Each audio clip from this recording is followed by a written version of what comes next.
मारुति, कैसे क्षमा कर दूं मैं इस पापी को जिसने तामसिक भोजन खिलाकर हमारा धर्म खंडित करने का घृणित प्रयास किया है।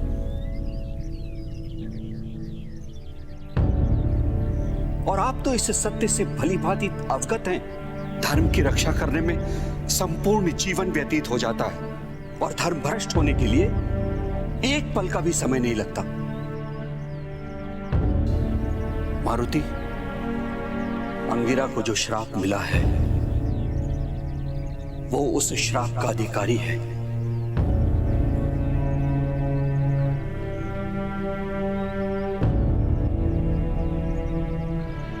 ऋषिवर, क्षमा कर दीजिए। मैं आपके कथन को खंडित नहीं कर रहा हूँ, किंतु इतना तो अवश्य कहूँगा कि आपको देखने में अथवा समझने में अवश्य कोई भूल हुई है। कभी कभी दृष्टि भी ठगी जाती है। आपका कहने का तात्पर्य? केवल इतना कि ऋषि अंगिरा सप्त ऋषियों में से एक है। सृष्टि की रचना के प्रारंभ काल से ही इनका जीवन धर्म कर्म में ही व्यतीत हुआ है। इसलिए ऐसा धार्मिक व्यक्ति कैसे इतनी बड़ी त्रुटि कर सकता है? किंतु प्रभु, इसने किया है। नहीं ऋषिवर, मेरा विश्वास कीजिए। सत्य तो ये है कि इन्होंने तो आपको सात्विक भोजन ही परोसा था। फिर तामसिक भोजन किसने परोसा? ऋषि शुक्राचार्य ने।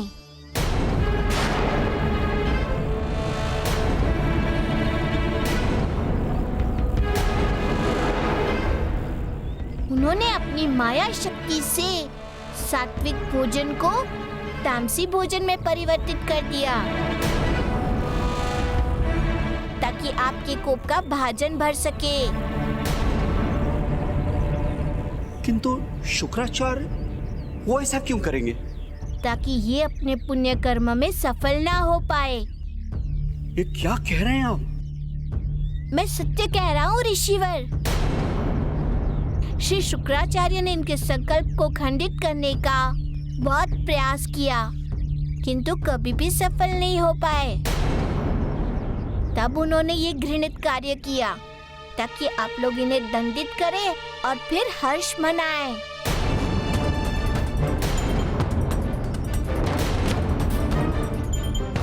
इसीलिए हम तुम्हें श्राप देते हैं कि तुम्हें कुष्ठ रोग हो जाए, कि तुम्हें कुष्ठ रोग हो जाए। हे ईश्वर, ये क्या हो गया? ये मैंने क्या कर दिया? कितना बड़ा पाप कर दिया मैंने प्रभु, कितना बड़ा पाप, इतना बड़ा अनर्थ। अनभज्ञता में किया गया अपराध अथवा पाप नहीं होता ऋषिवर। अब ये बताए कि ऋषि अंगिरा श्राप मुक्त कैसे हो सकते हैं? केवल एक ही उपाय है, क्योंकि जो श्राप मैंने दे दिया है उसे वापस लेने का कोई विधान नहीं है प्रभु। तब ऋषि अंगिरा, आप सूर्यदेव की आराधना करें। प्रभु आदित्य की कृपा होगी तो इनका कुष्ठ रोग शीघ्र ही समाप्त हो जाएगा प्रभु।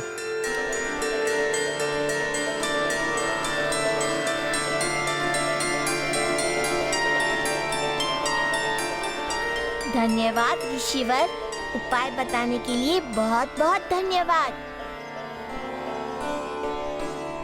अब हमें आज्ञा दीजिए। जय बजरंग बली, जय बजरंग बली, जय बजरंग बली, जय बजरंग बली, जय बजरंग बली, जय बजरंग बली, जय बजरंग बली।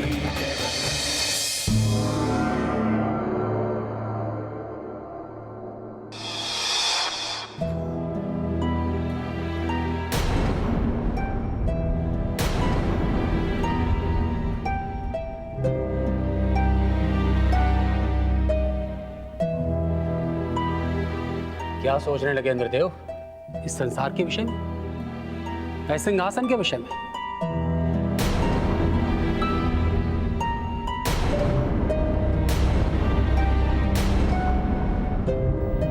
किस उद्देश्य से आप स्वर्ग के अधिपति बने रहना चाहते हैं? धर्म के संचालन के लिए या फिर सुख एवं ऐश्वर्य के उपभोग के लिए?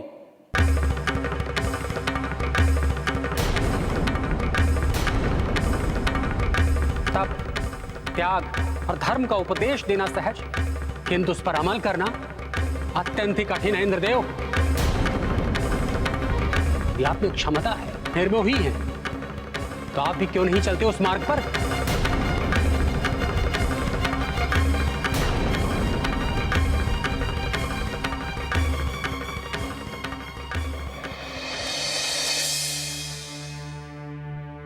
क्षमा करें, मैंने आपका आशय नहीं समझा। इंद्रदेव, तुमने मुझे अपना गुरु कहा है, तो आज तुम्हारा गुरु दक्षिणा में तुमसे तुम्हारा ये मुकुट मांगता है, तुम्हारा ये मुकुट मांगता है।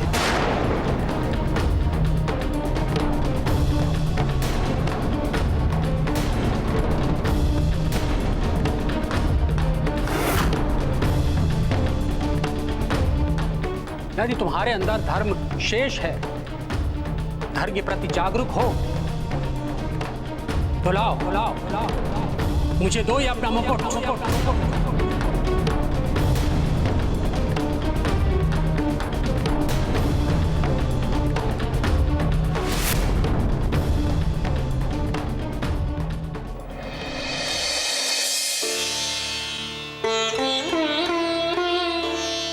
ऋषिवर, भगवान बृहद भास्कर इस सृष्टि के आधार रूप है। उन्हीं से जीवन को ऊर्जा प्राप्त होती है। निरोगी शरीर के वही कारक है। जो कोई उनकी आराधना करता है, उनके मंत्रों का पवित्रता रूप से जाप करता है, उस पर वे प्रसन्न होते हैं तथा उसे स्वस्थ शरीर प्रदान करते हैं। अतः आप उन्हें नमस्कार कर उनके बीज मंत्रों का जाप करें। वो बीज मंत्र क्या है प्रभु? आप मेरे साथ साथ बीज मंत्रों का उच्चारण करें, जो इस प्रकार है। ओम हाम हीम ओम सूर्याय नमः। ऋषिवर, अब आप जल में डूबे हुए सूर्य देव की इन बीज मंत्रों का जाप करें। मुझे पूर्ण विश्वास है, सूर्य देव के आशीर्वाद से ये आपका कुष्ठ रोग अवश्य ही समाप्त हो जाएगा।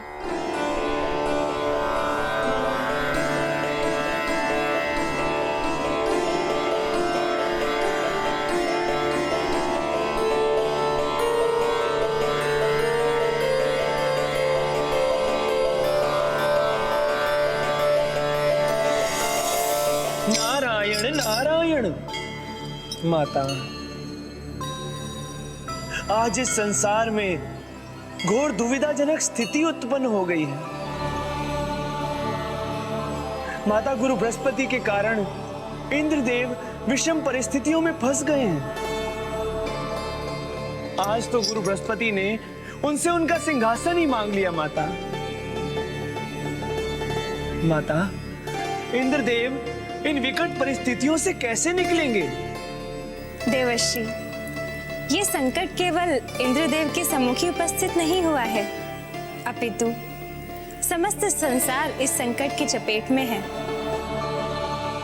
कारण आज अधर्म ने धर्म का चोला पहन लिया है, और जब कभी भी अज्ञान ज्ञान का रूप धारण करता है, अथवा जब कुबुद्धि सद्बुद्धि बनने का स्वांग रचती है, तब ऐसी ही विषम परिस्थिति उत्पन्न हो जाती है।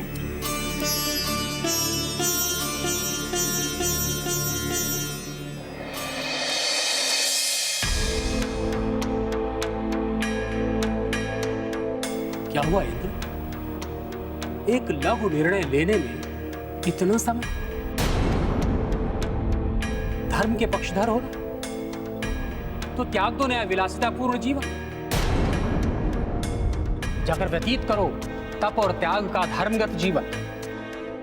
मात्र इसी को तो त्यागने के लिए कह रहा हूं। धर्म के मार्ग पर जाने में मुझे हिचकिचाहट नहीं है देवगुरु। तो हिचकिचाहट किस बात को लेकर? मैं धर्म संकट में पड़ गया हूं। धर्म संकट?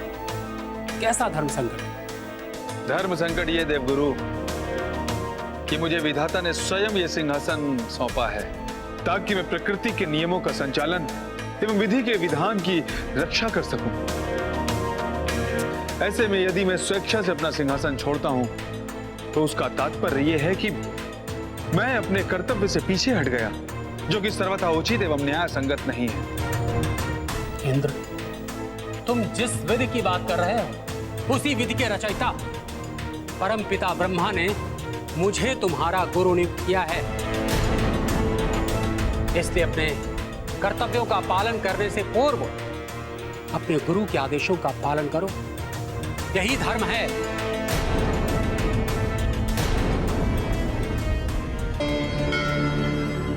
नारायण नारायण। किंतु माता, यदि एक दृष्टि से देखा जाए तो गुरु बृहस्पति की बात सत्य भी है कि वे देव गुरु हैं तथा इंद्रदेव को उनकी आज्ञा का पालन करना चाहिए। किंतु माता, ये भी उतना ही सत्य है कि यदि ऐसा हो गया तो बहुत भारी अनर्थ हो जाएगा। आपका संशय उचित है देवर्षि, क्योंकि बृहस्पति इस समय देवगुरु बृहस्पति नहीं बल्कि कुबुद्धि के अधीन एक साधारण मनुष्य है। उनका विवेक कुबुद्धि से पराजित हो चुका है। भोग और इंद्रिय सुख ही उनका धर्म बन चुका है। और ऐसी स्थिति में स्वर्गलोक उनके हाथों में सौंपने से संपूर्ण संसार में अनियमितता फैल जाएगी। तो अब क्या होगा माते? इंद्रदेव के सम्मुख सिंहासन सौंपने के अतिरिक्त और कोई दूसरा मार्ग नहीं है देवर्षि।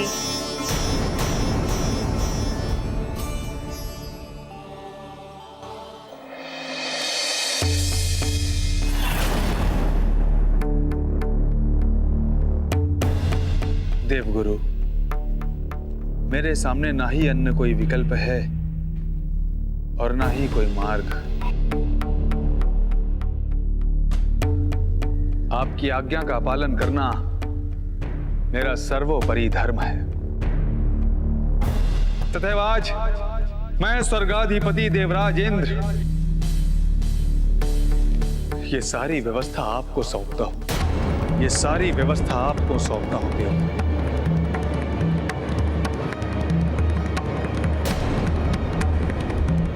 आज से आप ही इस स्वर्ग के कर्ता धर्ता एवं रक्षक होंगे और आज से आप ही स्वर्ग एवं विधि के समस्त नियमों के संचालक होंगे।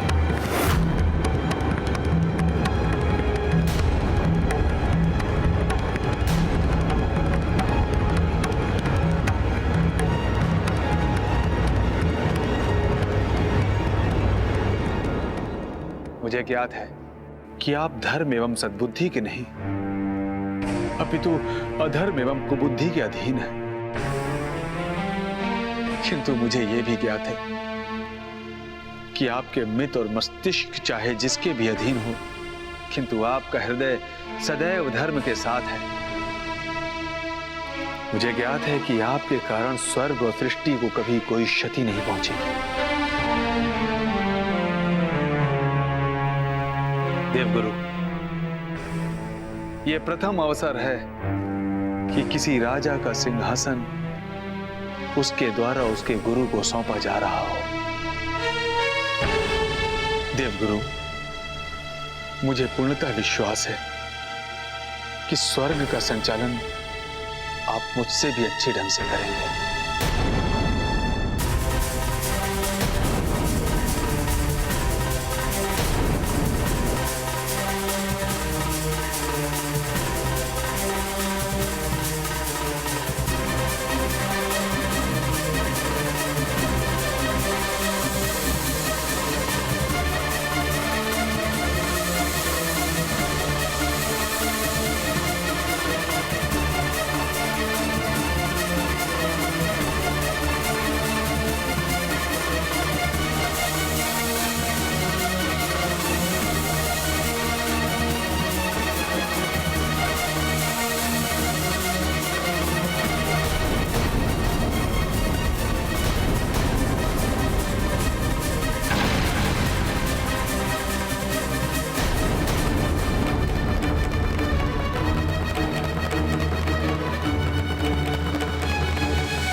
सभी सुखों और ऐश्वर्य का उपभोग करूंगा।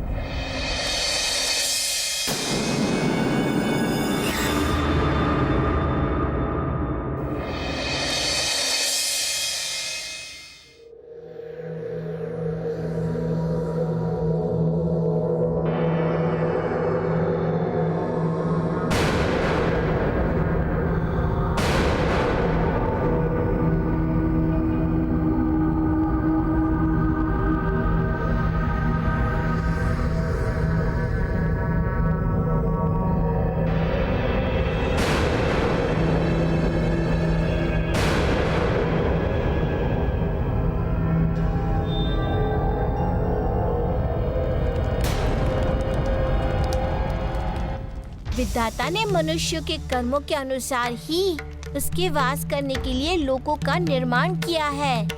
विधि के नियमों की रक्षा करने एवं शिष्य के पालन में विधि की सहायता करने देवताओं के लिए स्वर्ग लोक, जन्म एवं मृत्यु के बंधन में फंसे हुए मनुष्य के लिए मृत्यु लोक एवं जन्म से अधर्म असुर के लिए ये है कष्टदायक पाताल लोक।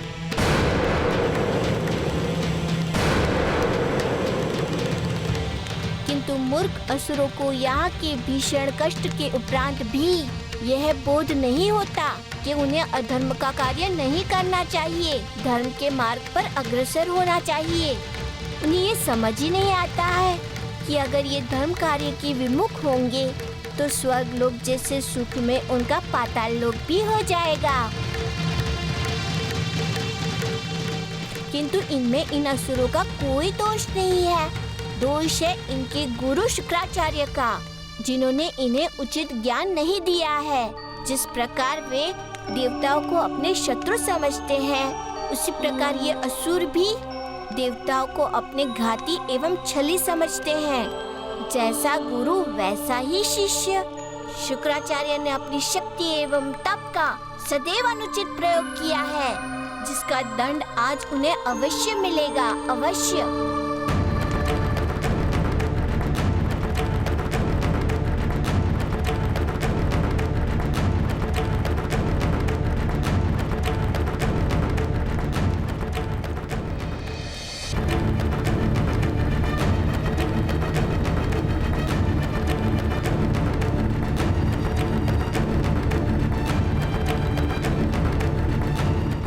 शुक्राचार्य का यज्ञ स्थान सुनसान पड़ा हुआ है। यज्ञ की अग्नि बुझी हुई है। कहाँ चले गए शुक्राचार्य?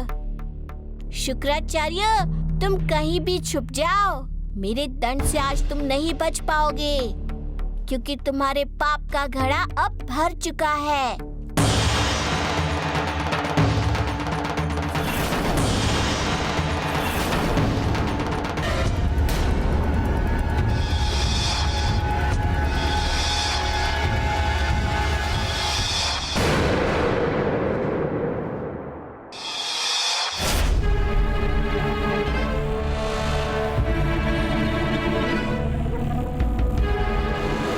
अंगिरा और बृहस्पति, तुमने जो मेरे साथ छल किया, उसके प्रतिशोध की अग्नि में वर्षों जलता रहा हूं मैं।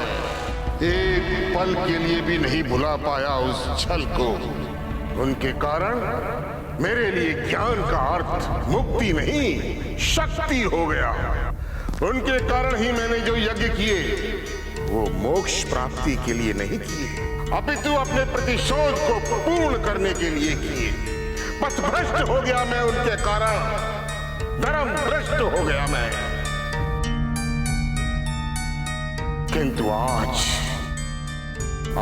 जब वो दोनों दंडित हुए, तो मेरे मन को असीम शांति प्राप्त हुई, असीम शांति। अब मेरा प्रतिशोध पूर्ण हुआ, किंतु उनके कारण क्षति मेरी भी कम नहीं हुई।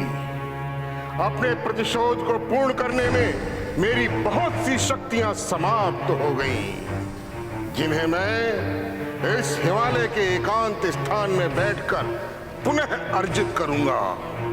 बड़ा ही उपयुक्त स्थान है ये तप द्वारा शक्ति अर्जन का।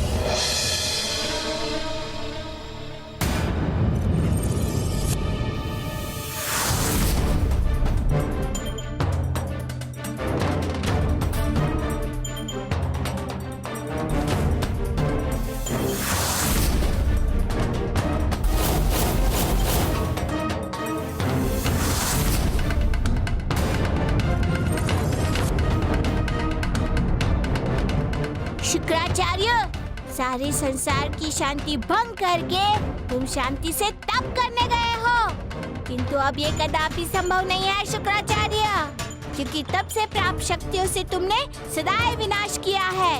अब और विनाश मैं तुम्हें नहीं करने दूंगा। इस बार मैं तुमसे तुम्हारी सारी शक्ति छीन लूंगा, शक्तिहीन बना दूंगा मैं तुम्हें, सदा सदा के लिए शक्तिहीन।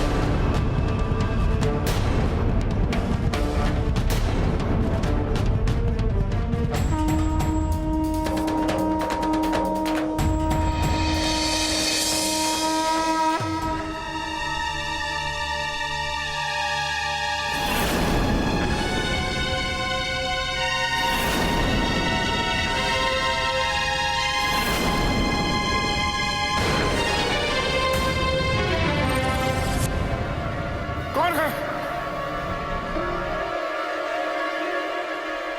कौन है? कौन है वो दुष्ट जो एक ऋषि के साथ ऐसा छल कर रहा है? जय बजरंग बली, जय बजरंग बली, जय बजरंग बली, जय बजरंग बली, जय बजरंग बली। ऋषिवर, यदि आपको ये छल लगता है तो वो क्या था जो आपने ऋषि अंगिरा के साथ किया था? यदि आपके अनुसार ये छल है तो वो क्या है जो आप कुबुद्धि के माध्यम से गुरु बृहस्पति के साथ कर रहे हैं? रुद्रावतार, वो छल नहीं, प्रतिशोध है, प्रतिशोध। उनके छल का दंड प्रतिशोध के रूप में। ब्रह्म ऋषि होकर भी आप ऐसी अधर्म संगत की बात कर रहे हैं?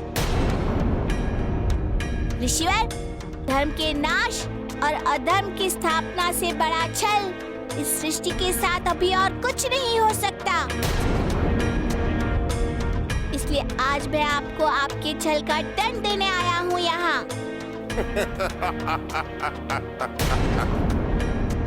रुद्रावतार, मैं रघुपुत्र शुक्राचार्य, मुझे इस संसार में कोई दंडित नहीं कर सकता,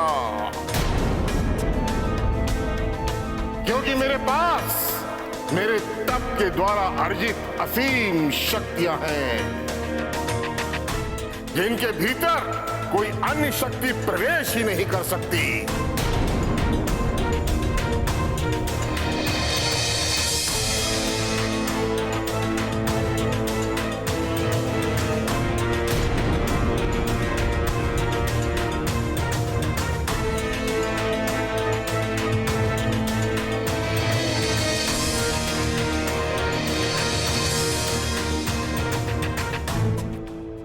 यदि शुक्राचार्य ने अपनी कुंडलिनी जागृत कर ली, तब फिर उन्हें दंड देना कठिन ही नहीं असंभव हो जाएगा। उससे पूर्व मुझे कुछ करना होगा।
ऋषिवर, आप भ्रम में हैं। अधर्म कभी भी इतना शक्तिशाली नहीं जिसे दंड ना दिया जा सके।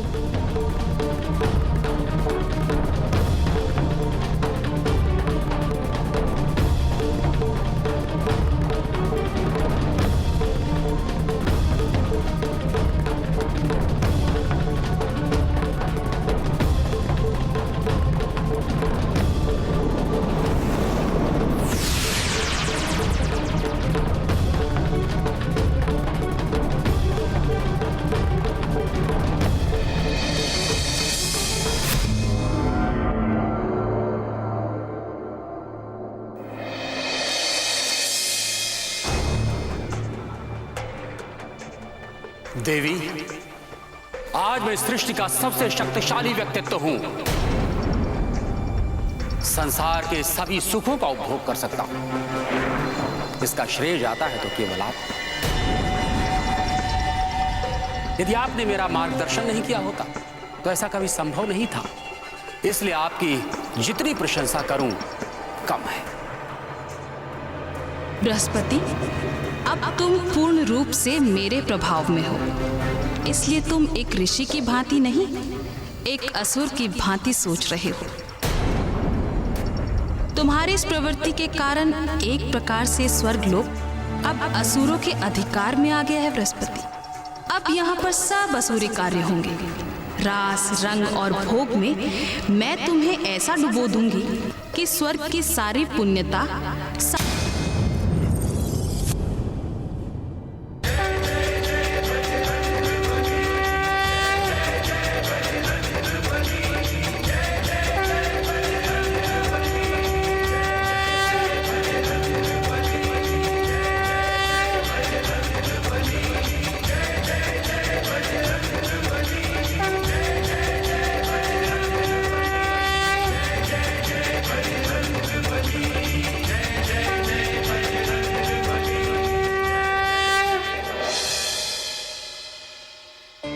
माता, इसमें तो कोई भी संदेह नहीं है कि प्रभु हनुमान बिल्कुल अपने न्यायोचित मार्ग पर हैं।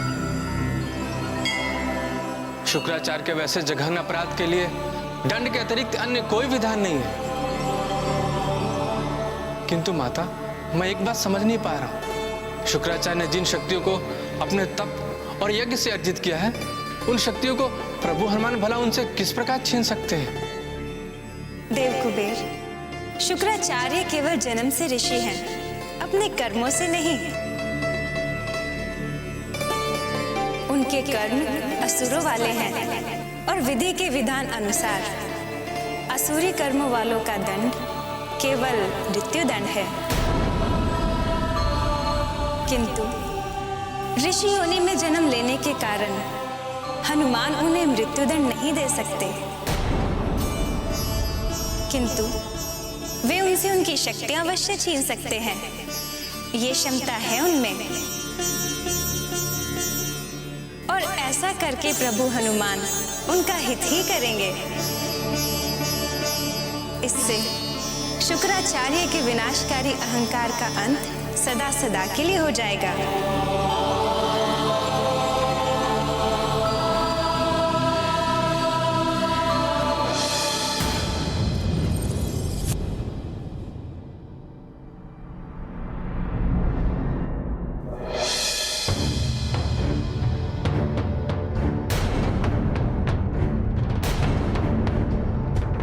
असुर गुरु शुक्राचार्य, अंततः आपने नहीं मानी मेरी बात। मेरे लाख समझाने के उपरांत भी आप अपने हट पर ही अड़े रहे, नहीं त्यागा अधर्म का मार्ग। प्रतिशोध में आप इतने मदान हो गए कि आपने धर्म एवं यज्ञ से प्राप्त सात्विक शक्तियों को भी तामसी शक्ति में परिवर्तित कर दिया तथा उन शक्तियों को असुरों के हाथ में देकर उनका अनुचित प्रयोग किया। जब आपके असुर धर्म गुरु अंगिरा के संकल्प को नष्ट करने में सफल नहीं हो पाए तो आपने उन्हें श्राप दिलवा दिया, कुबुद्धि को उनके पीछे लगा दिया। असुर गुरु शुक्राचार्य, ये आपका अक्षम्य अपराध है, क्योंकि आपने एक ऋषि होकर एक ऋषि के विरुद्ध घात किया है। आपके इस पाप कर्म का मैं आपको कठोर दंड दूंगा, जिसकी कल्पना ना ही आपको होगी और ना ही पूरे संसार को। ऋषि शुक्राचार्य, आज मैं आपकी सारी शक्तियों को छीनकर आपको शक्तिहीन कर दूंगा।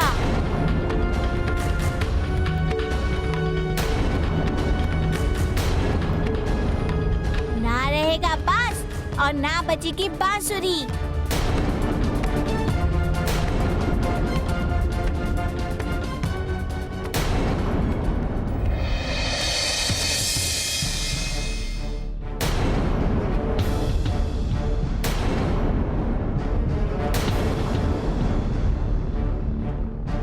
अप्सरा, तुमने सुना नहीं मेरा आदेश? नृत्य प्रारंभ करो, मनोरंजन करो हमारा। किंतु गुरुदेव, ये अधर्म है। अधर्म? कैसा अधर्म? क्षमा करें गुरुदेव, हमारे जानकारी के अनुसार आप एक ऋषि हैं, आप एक धर्मज्ञ हैं। हमारे नृत्य से आपका मनोरंजन तो हो सकता है, किंतु हमारे लिए ये अधर्म है। मूर्ख, मुझे उपदेश देती है? मुझे धर्म अधर्म की परिभाषा बताती है? अज्ञानी, तेरा धर्म है केवल मेरे आदेश का पालन और तू वही कर। किंतु गुरुदेव। मूर्ख, तर्क नहीं। मैं इंद्र नहीं हूं, मैं हूं गुरुदेव बृहस्पति। मैं तुझे स्वर्गलोक से निष्कासित कर दूंगा, और यदि एक बार तुम्हें स्वर्ग से निष्कासित कर दिया तो फिर स्वर्ग में तुम्हारे लिए कोई स्थान नहीं होगा, और न ही पृथ्वी लोक पर। न ही तुम्हारे लिए जीवन होगा और न ही मृत्यु। कष्ट का पर्याय बन जाओगे तुम, घोर कष्ट का। बोलो बोलो अप्सरा, क्या फिर तुम अस्वीकार करोगी मेरे आदेश का पालन?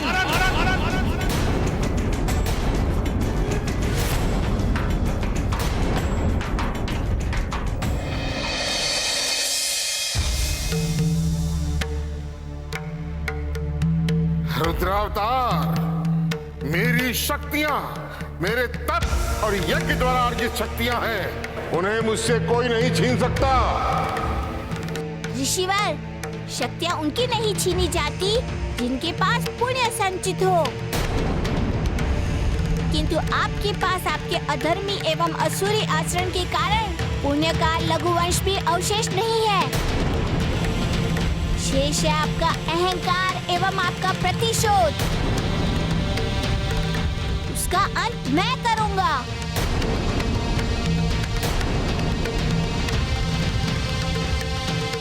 ताकि आप भविष्य में कभी भी अधम कार्य करने के योग्य ना रहे।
ऋषिवर, अब आप शक्तिहीन हैं।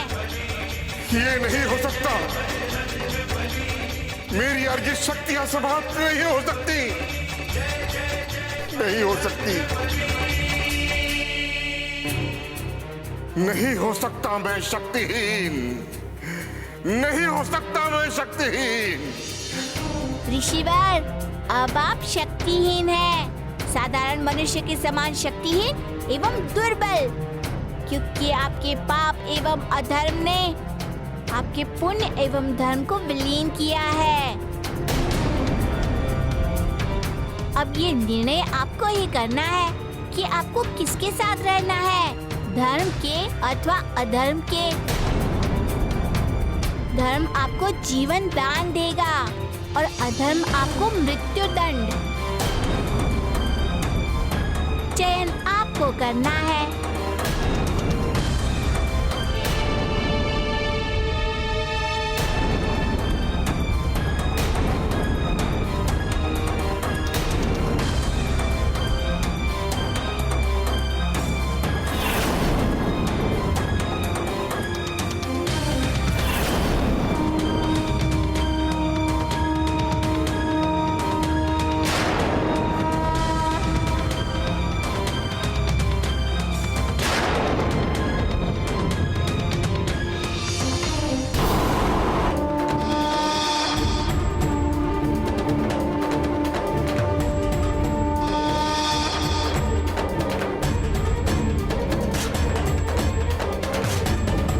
रुद्रावतार, हे रुद्रावतार, आज भले ही मैं शक्तिहीन हो गया हूं, लेकिन कल मैं पुनः अपनी शक्तियों को अर्जित करूंगा। कल मैं पुनः शक्तिशाली बनूंगा और तब मैं भृगुपुत्र शुक्राचार्य अपना प्रतिशोध लेकर रहेगा, लेकर रहेगा, लेकर रहेगा।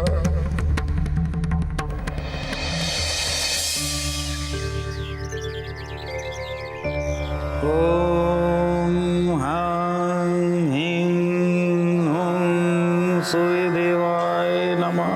ओम सूर्यदेवाय नमः। ओम रव्याय नमः। ओम भानुवे नमः। ओम दिवाकराय नमः। ओम रव्याय नमः।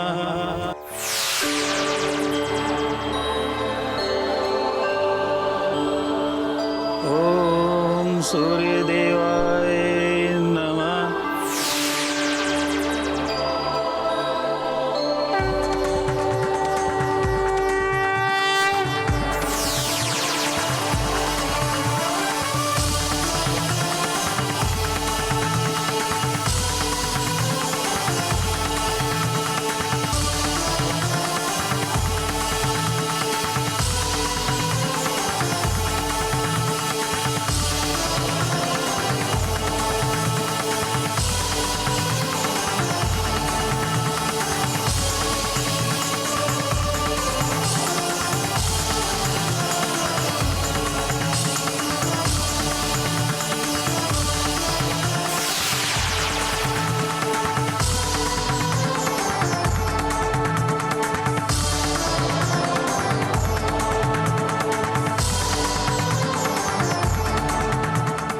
ऋषिवर अंगीरा, अपने नेत्र खोलिए।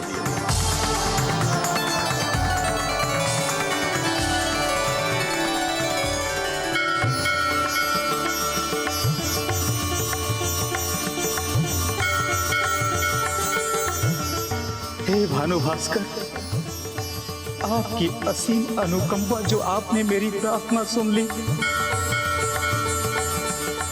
प्रभु, मेरा उद्धार कीजिए। इस कुष्ठ रोग के श्राप से मुझे स्वस्थ कीजिए प्रभु। कुष्ठ रोग? कहाँ है आपको कुष्ठ रोग?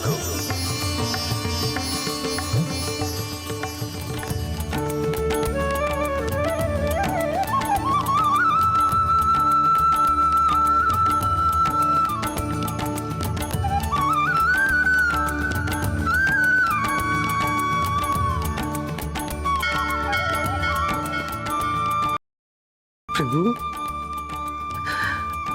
आपने मुझे कुष्ठ रोग के श्राप से मुक्त कर दिया, मुझे स्वस्थ कर दिया प्रभु। ऋषिवर, जो श्राप का आधार छल हो, अपराध नहीं, उसकी मुक्ति को भला कोई कैसे रोक सकता है? और फिर आपने तो मेरी आराधना की, मेरा आह्वान किया। आपको तो रोग मुक्त एवं शाप मुक्त होना ही था। आपका बहुत बहुत धन्यवाद, बहुत बहुत धन्यवाद प्रभु।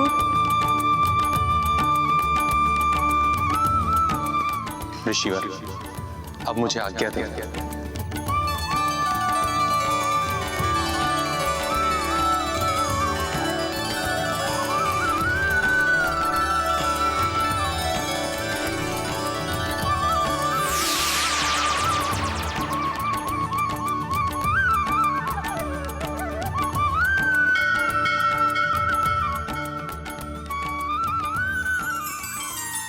ये सब कुछ प्रभु हनुमान के कारण ही संभव हो पाया है, अन्यथा मैं इस कुष्ठ के श्राप से कहां मुक्त हो पाता। सबसे पहले मुझे प्रभु हनुमान का आभार प्रकट करना चाहिए, किंतु प्रभु इस समय होंगे कहां?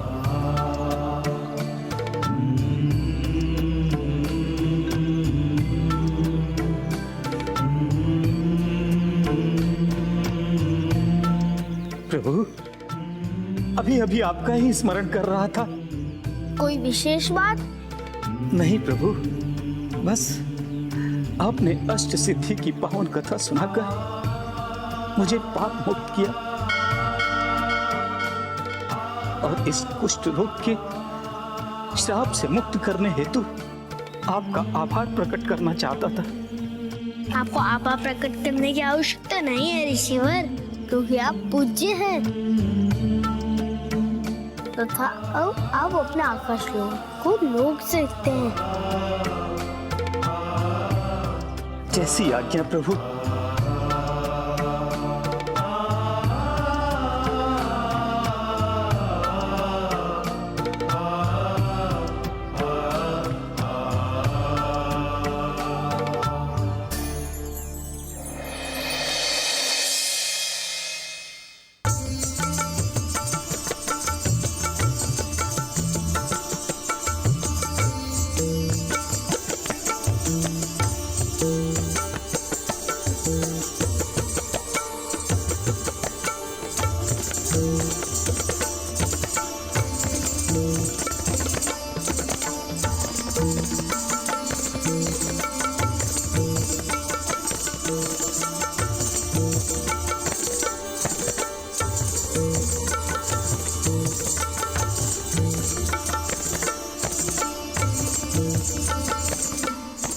कैसी विडंबना थी कि मैं सदा रहा स्वर्गलोक में ही, किंतु इस अभूतपूर्व आनंद से अछूता रहा। जीवन का वास्तविक सुख तो यही है, ये नृत्य ही तो सच्चिदानंद स्वरूप है। जिस प्रकार इस नर्तकी से इसके नृत्य को अलग नहीं किया जा सकता, अर्थात दोनों अद्वैत हैं, उसी प्रकार ईश्वर भी अद्वैत है। वो एक ही समय में अपने वास्तविक स्वरूप और अपने भक्त के मन में एक साथ वास करते हैं। ईश्वर के अद्वैतवाद का इससे अच्छा उदाहरण और क्या हो सकता है? ये बृहस्पति भी मूर्ख ही है। नृत्य का आनंद लेने के स्थान पर ईश्वर के द्वैत और अद्वैत रूप पर विचार कर रहा है। इससे तो मेरा प्रभाव क्षीण हो जाएगा। मुझे कुछ करना होगा।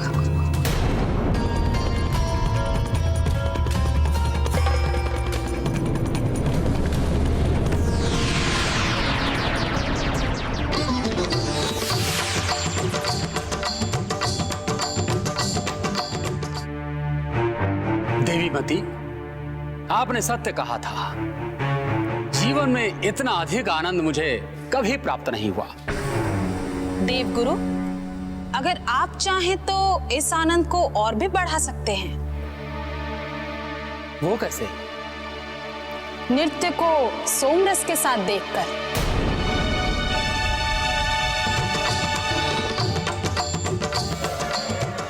सोमरस?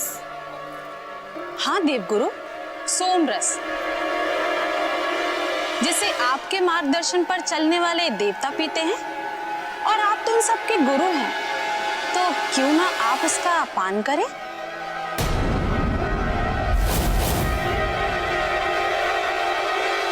सत्य कहा आपने देवी, मैं तो उनसे श्रेष्ठ सर्वोच्च हूं। करूंगा मैं सोमरस का पान, अवश्य करूंगा।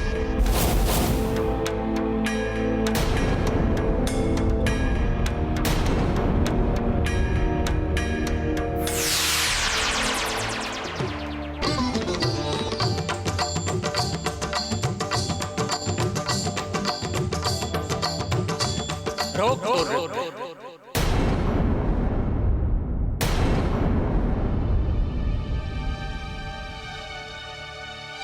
पहले मेरे लिए सोमरस की व्यवस्था की जाए।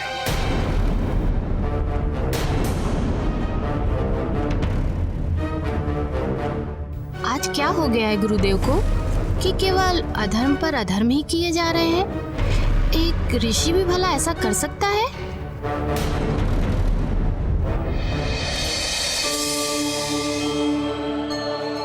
माता, मेरे पास अन्य कोई विकल्प नहीं था। देवगुरु की आज्ञा की अवहेलना धर्म की अवहेलना होती, इसीलिए मैंने उनकी आज्ञा का पालन किया और स्वर्ग का सिंहासन उन्हें सौंप दिया, इस विश्वास के साथ कि देवगुरु अपने बुद्धि और ज्ञान का उपयोग करके कुबुद्धि को पराजित कर देंगे। किंतु वे तो जैसे उसके प्रभाव में और अत्यधिक आ गए। अधर्म के अतिरिक्त उन्हें कुछ और सूझ ही नहीं रहा है। माता, नारायण नारायण। हाँ माता, ऐसा प्रतीत होता है कि स्वर्गलोक में गुरु बृहस्पति की नहीं अपितु शुक्राचार्य की उपस्थिति है। माता, जिस स्वर्गलोक के सिंहासन को बड़े से बड़ा असुर विजित नहीं कर सका, उस सिंहासन को शुक्राचार्य ने कुबुद्धि के द्वारा विजित कर लिया। कुबुद्धि ने देवगुरु को रास और रस के सागर में डुबो दिया। माता, हमें कुछ करना होगा, अन्यथा सृष्टि एवं धर्म की सारी व्यवस्था छिन्न भिन्न हो जाएगी। हाँ माता, हमें कुबुद्धि के प्रभाव को शीघ्र समाप्त करना होगा। देवर्षि, ऐसी स्थिति में आप लोगों की सहायता केवल संकट मोचन हनुमान ही कर सकते हैं। एवं देवेंद्र, जिस प्रकार आपने स्वर्ग को बृहस्पति को सौंपकर अपने धर्म का पालन किया है, उसी प्रकार स्वर्ग एवं धर्म की रक्षा करना भी आप ही का कर्तव्य है।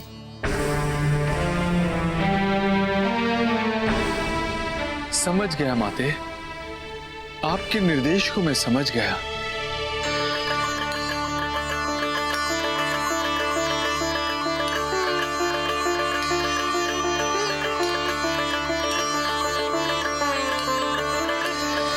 प्रभु,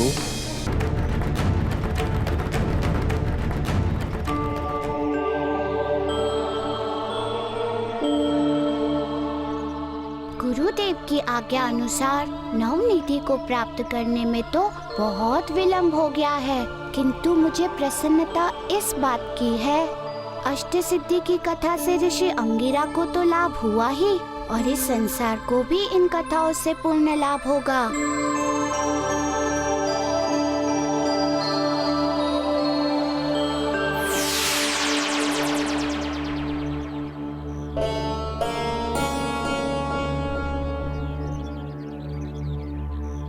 देव ऋषि, आप लोग यहाँ?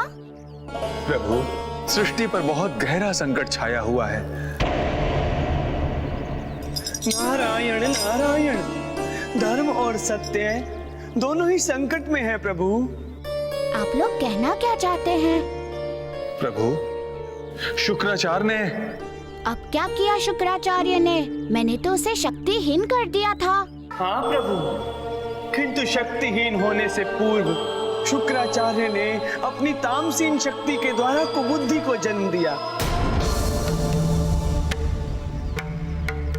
तथा कुबुद्धि ने देवगुरु बृहस्पति को अपने वश में पूर्णता कर लिया, जिसके परिणाम स्वरूप देवगुरु बृहस्पति सत्य असत्य, ज्ञान अज्ञान एवं न्याय अन्याय सब कुछ भूल गए हैं प्रभु।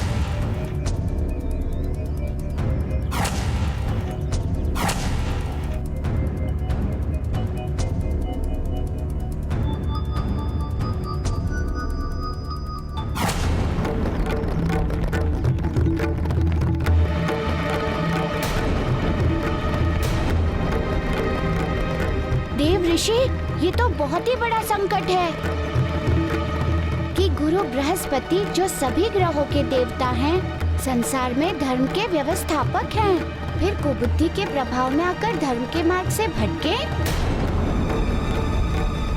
मेरी समझ में तो ये नहीं आ रहा है कि स्वर्गलोक छोड़कर वो पृथ्वीलोक पर गए ही क्यों?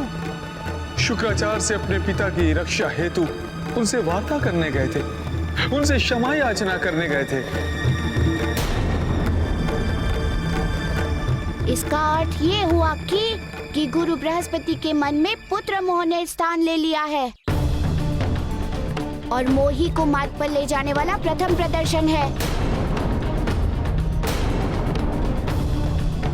मोह के वश में ज्ञानी से ज्ञानी भी अंधा हो जाता है, अधर्म के मार्ग का अनुसरण करने लग जाता है, ताक पर रख देता है अपना विवेक एवं अपनी बुद्धि। मोह कुबुद्धि की संगिनी है देव ऋषि। मोह के जागते ही उनमें अपना डेरा जमा लेती है और यही गुरु बृहस्पति के साथ हुआ है। नारायण नारायण, तो अब क्या होगा प्रभु? अब कैसे वे सद्मार्ग पर आएंगे? प्रभु, अब आप ही देव गुरु को उसके प्रभाव से बाहर ला सकते हैं, उसके प्रभाव को नष्ट कर सकते हैं। हाँ प्रभु, देवराज इंद्र सत्य कह रहे हैं। कुछ कीजिए प्रभु, शीघ्र अतिशीघ्र कुछ कीजिए, अन्यथा इस संपूर्ण संसार में कुबुद्धि का राज हो जाएगा। संपूर्ण संसार कुमति को सुमति समझने लगेगा प्रभु। देव ऋषि, चिंतातुर मत होइए, ऐसा कदापि नहीं होगा। अधर्म चाहे कितने भी रूप बदल ले, उसका अंत निश्चित है। इंद्रदेव, अधर्म चिरायु नहीं होता है, निश्चिंत रहे आप लोग। गुरु बृहस्पति शीघ्र ही सद्मार्ग पर आ जाएंगे।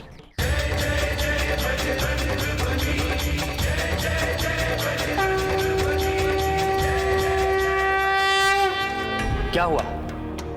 पीछे क्यों हट गई? दो मेरा सोमरस। सोमरस पान करने से पूर्व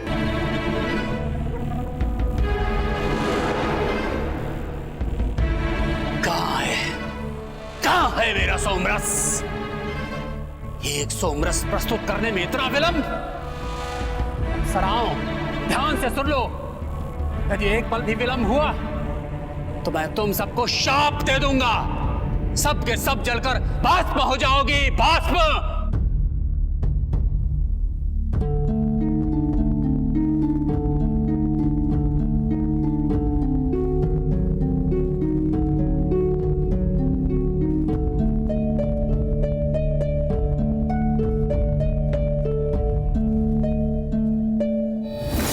क्षमा करे देव।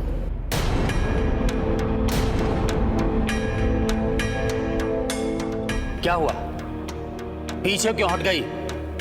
दो मेरा सोमरस। सोमरस पान करने से पूर्व एक बार पुनः विचार कर ले।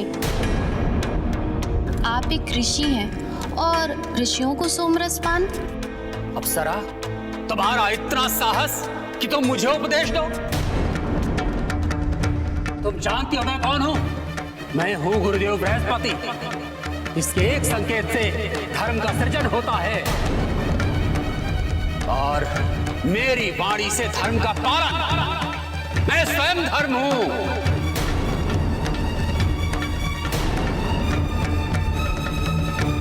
मैं हूं बृहस्पति, गुरुदेव बृहस्पति।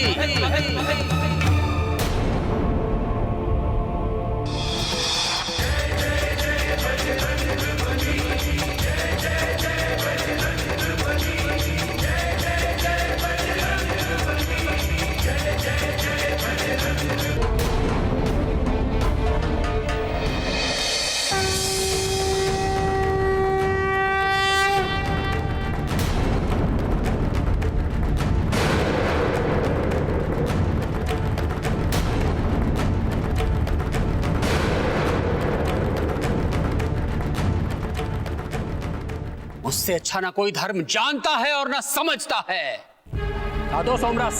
सत्य कहा आपने गुरुदेव, आप धर्म के मानक हैं, इसीलिए कह रही हूँ पुनः विचार को। सोमरस पान से धर्म का नाश होता है। अप्सरा, तुम अपनी सीमा का अतिक्रमण कर रही हो। अप्सरा, सीमा का अतिक्रमण अशोभनीय ही नहीं, अपराध भी है। एक नृत्यांगना के मुख से ज्ञान शोभा नहीं देता है। तुम अपना कार्य करो, मुझे दो सोमरस, अन्यथा इसका प्रतिशत दंड होगा, कठोर दंड।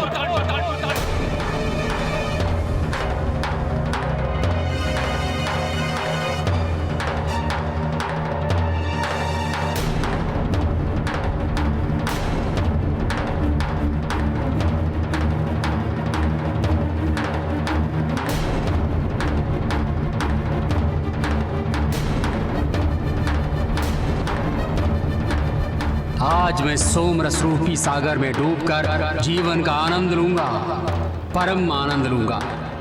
जिस सुख से अब तक वंचित रहा ऋषि समाज, अब वो उसका अभिन्न अंग बनेगा। आज से ऋषियों के लिए सोमरस का सेवन अधर्म नहीं, धर्म होगा, धर्म।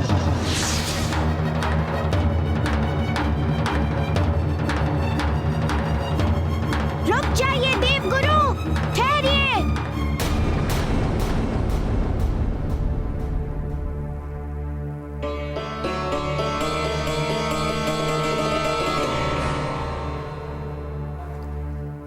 रुद्रावतार, आप यहां? पधारिए, पधारिए।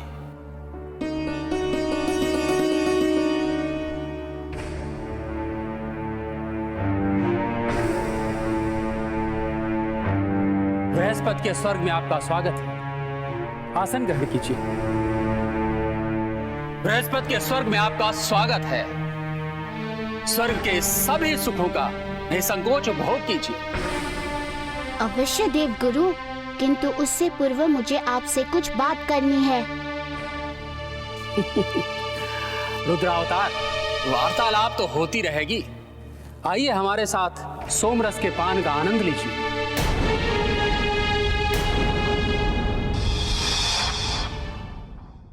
माता, ये क्या? देवगुरु बृहस्पति प्रभु हनुमान को भी नहीं पहचान पा रहे हैं। देव कुबेर, जब किसी प्राणी के नेत्रों पर मोह, माया और अहंकार का पर्दा पड़ जाता है तो वह सत्य को देखते हुए भी देख नहीं पाता। और अब यही स्थिति देवगुरु बृहस्पति की भी है। आपने सत्य कहा माता। यदि ऐसा नहीं होता तो भला प्रभु हनुमान को सोमरस के निमंत्रण देने का दुस्साहस नहीं करते, कदापि नहीं करते। देव कुबेर, इस समय देवगुरु बृहस्पति और शुक्राचार्य की स्थिति में कोई अंतर नहीं। दोनों ही कुमोती रूपी अहंकार तथा प्रतिशोध के कैचुल में लिपटे होने के कारण धर्म और अधर्म में अंतर नहीं कर पा रहे हैं। जबकि सत्य ये है कि दोनों ही विद्वत्ता में शिखर पर हैं। परिस्थितियां जटिल है माता, और ऐसी स्थिति में प्रभु हनुमान भी कुछ कर पाने में असमर्थ हो जाएंगे। नहीं देव कुबेर, उनके लिए कुछ भी असंभव नहीं है। वे बल और शक्ति के धारक हैं। संकट मोचन हनुमान हैं। वे संकट को दूर करना भली भांति जानते हैं। इस संसार के लिए कुछ भी कठिन एवं असंभव हो सकता है, किंतु हनुमान के लिए नहीं। इसीलिए आप निश्चिंत रहिए देव कुबेर।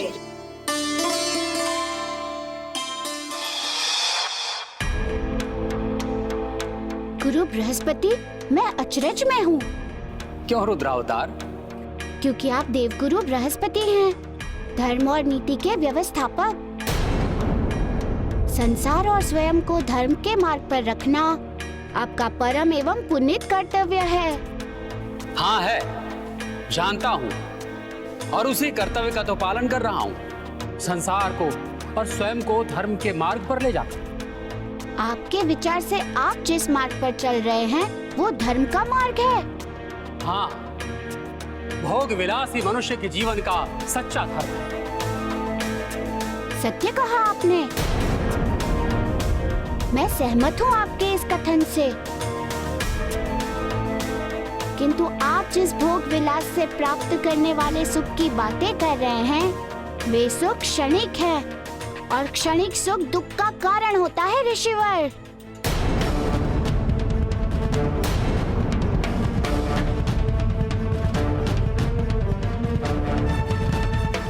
आप कहना क्या चाहते हैं? कहना मैं केवल इतना चाहता हूँ ऋषिवर, संसार में जो भी सुख हमें दिखाई देता है अथवा जिन सुखों के पीछे हम भागते हैं वे सही अर्थों में सच्चा सुख नहीं है, एक भ्रम है, एक छलावा है। क्योंकि ये सारे सुख नश्वरी इंद्रियों से प्राप्त होने वाले सुख हैं, और जो नश्वर है वो सुखदायी कैसे हो सकता है ऋषिवर? किंतु मैं तो अमर हूँ, फिर मेरी इंद्रियां नश्वर कैसे हो सकती हैं? जो सुख मुझे आनंद दे रहा है तो दुख का कारक कैसे हो सकता है? ऋषिवर, इंद्रियों से प्राप्त होने वाले सुख की कभी तृप्ति नहीं होती।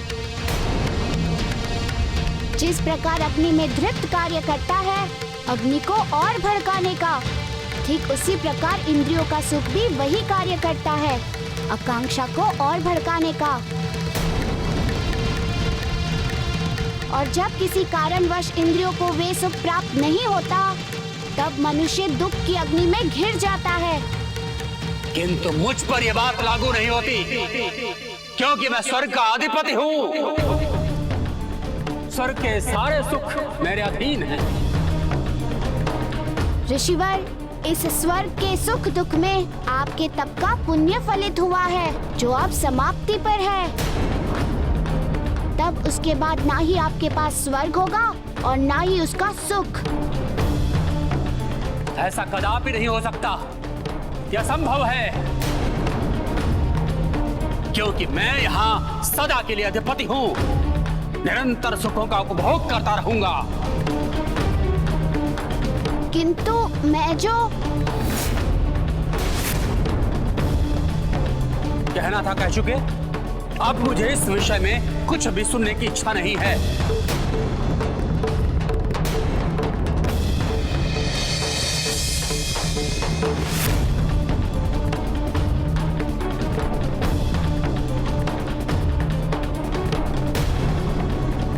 मैं जानता हूँ ऋषिवर कि धर्म की बातें सुनकर आपके भीतर का अधर्म आंदोलित हो चुका है। धर्म और अधर्म के बीच युद्ध प्रारंभ हो चुका है, तभी तो आपको अधर्म खींच कर ले गया। किंतु धर्म की डोर अधर्म की डोर से अधिक बलशाली है। आप आएंगे और धर्म को स्वीकार करेंगे, मुझे पूर्ण विश्वास है।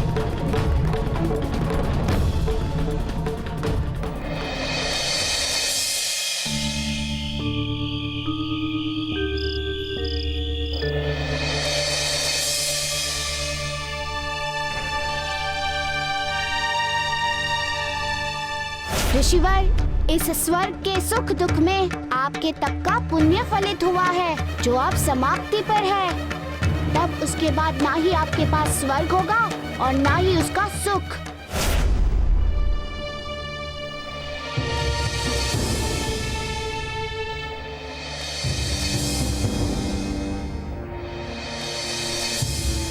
ऐसा नहीं हो सकता, ऐसा नहीं हो सकता, ऐसा कदापि नहीं हो सकता।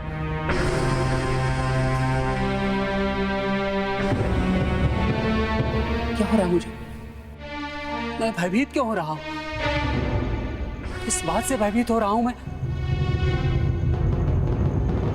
देवी मती, मेरी सहायता कीजिए, मेरा मार्गदर्शन कीजिए देवी मती। क्या हुआ देवगुरु?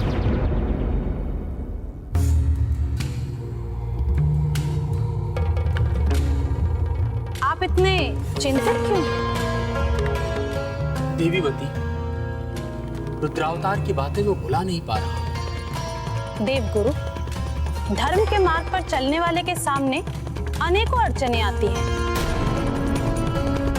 अनेकों कठिनाइयां आती हैं। उनसे राह को विचलित नहीं होना चाहिए। आप धर्म के मार्ग पर हैं ना, इसलिए ऐसे बहुतेरे मिलेंगे जो आपको दिग्भ्रमित करने की चेष्टा करेंगे। आप उनकी बातों में मत आइएगा, बस आप सतत चलते रहिए। देखिएगा, एक दिन थक कर हार कर वो सब चुप हो जाएंगे। आपके लिए धर्म का पालन महत्वपूर्ण है, लोगों की बातें नहीं। अब जाइए, तनाव को त्याग दीजिए और जाकर विश्राम कीजिए, सब ठीक हो जाएगा।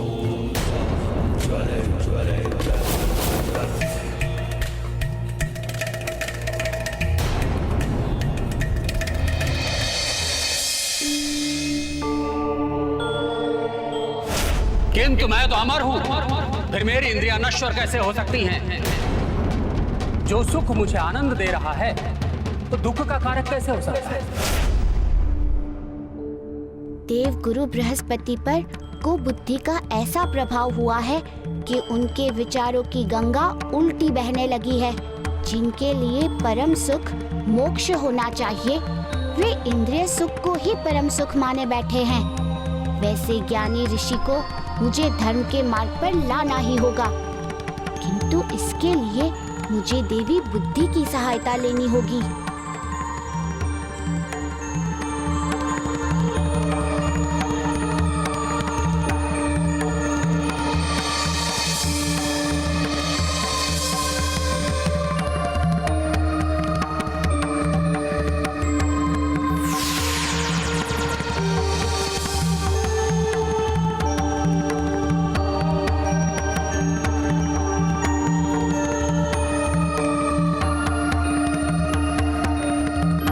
बुद्धि उपस्थित है प्रभु।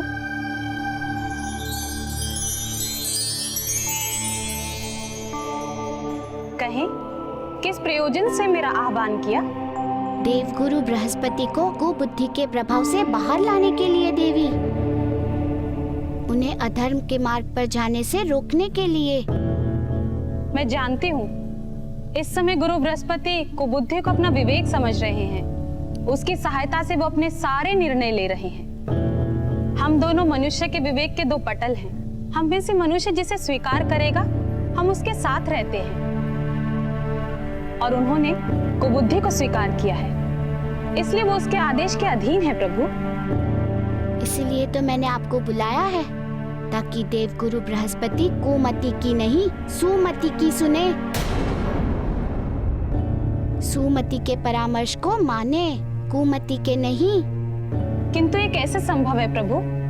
उन्होंने मेरे सुनना तो दूर, मुझे देखना तक छोड़ दिया है।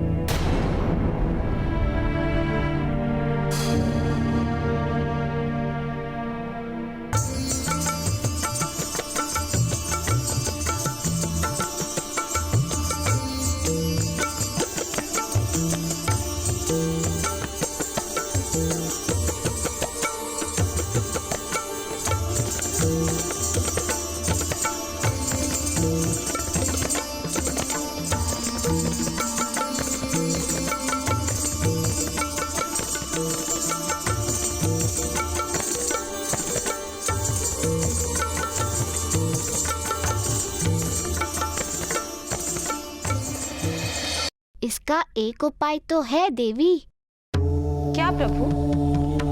कि आप उनके सम्मुख ऐसे मनोहक रूप में जाएं, जिससे उनकी इंद्रियों को सुख प्राप्त हो। मैं कुछ समझी नहीं प्रभु। देवी, मेरा आशय है कि सुमति से अधिक सुंदर और आकर्षक इस संसार में और कुछ भी नहीं है। यदि एक बार उन्होंने ज्ञान के आकर्षण से देख लिया तो मुझे पूर्ण विश्वास है कि फिर वो वही करेंगे जो आप कहेंगी। वो वही जाएंगे जहाँ सुमति उन्हें ले जाएगी। तात्पर्य अभी की स्थिति में उन्हें सही मार्ग पर लाने हेतु उनके इंद्रिय सुख को बढ़ाकर उसे तृप्त करने की आवश्यकता है।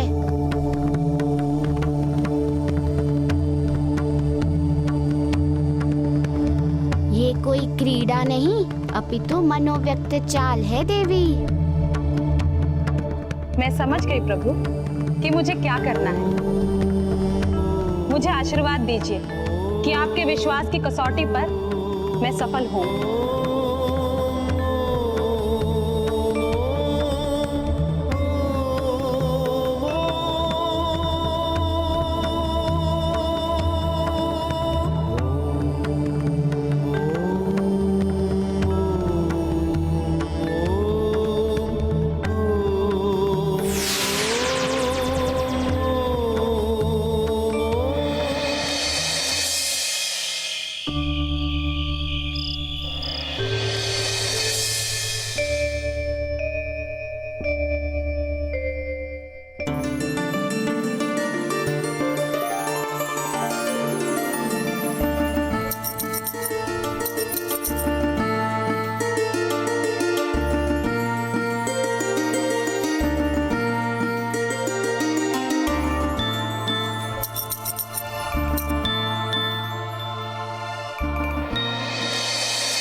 बताइए कि आप कौन हैं?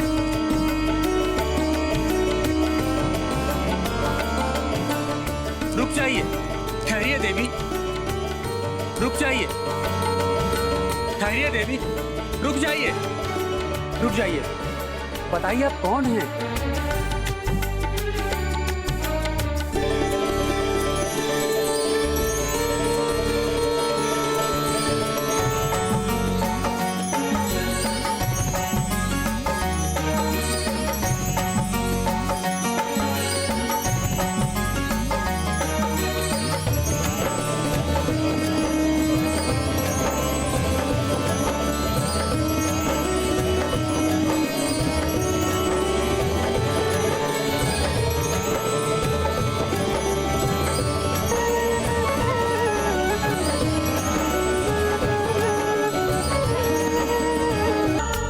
देवी रुक जाइए,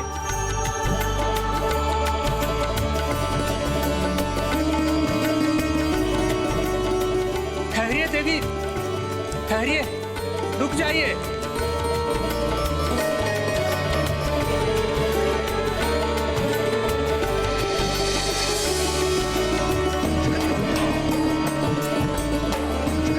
बताइए, बताइए कि आप कौन हैं?